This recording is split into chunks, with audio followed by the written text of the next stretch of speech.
Okay, so here we are with a video on protein and food. Kumari, ask me. Yes. What do you think overall is the best food for humans? For Homo sapiens, well, we are big apes, and over the 25 plus years I've been doing this and studying science, it's very, very clear that we should eat very close to what our big ape cousins eat, which is basically a lot of green leaves and fruit. We are definitely vegan, and science also supports this. Healthy plant-based food, and I don't mean Coca-Cola and popcorn because that's vegan too. I mean healthy, with the fiber, non-refined, both cooked and raw, is by far the healthiest food.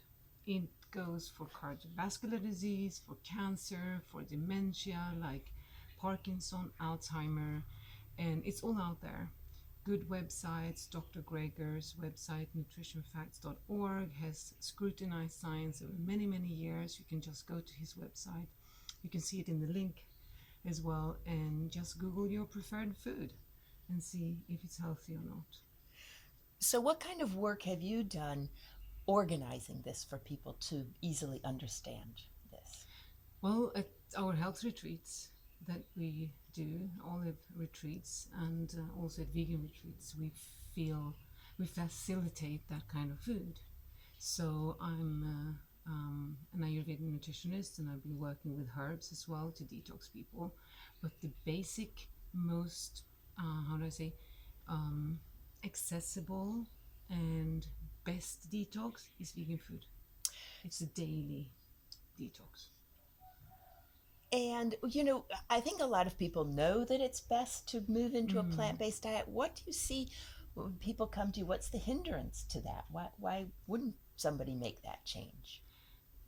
Why don't people do what they know is healthy for them?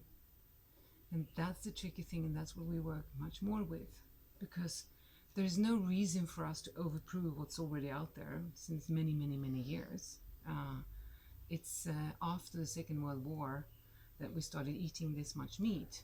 Like the British population, for example, very common. They have eggs for breakfast, or butter, or dairy, and then they have some sort of meat for lunch or fish, and then they have meat yet again in the evening. Before the war, they never had that much meat. It was much more plant-based. But today, we also see the diseases that come out of this. Not only, but not only the food. I mean, there are other factors as well. Back to your question, that's the human dilemma. Why do we do things that we know is not healthy for us? And that's the culture. That's our pattern of thinking. That's our what we call the over culture, or even harder word, uber culture, which we study a lot at our retreats. Great. Thanks. Yeah, you're welcome.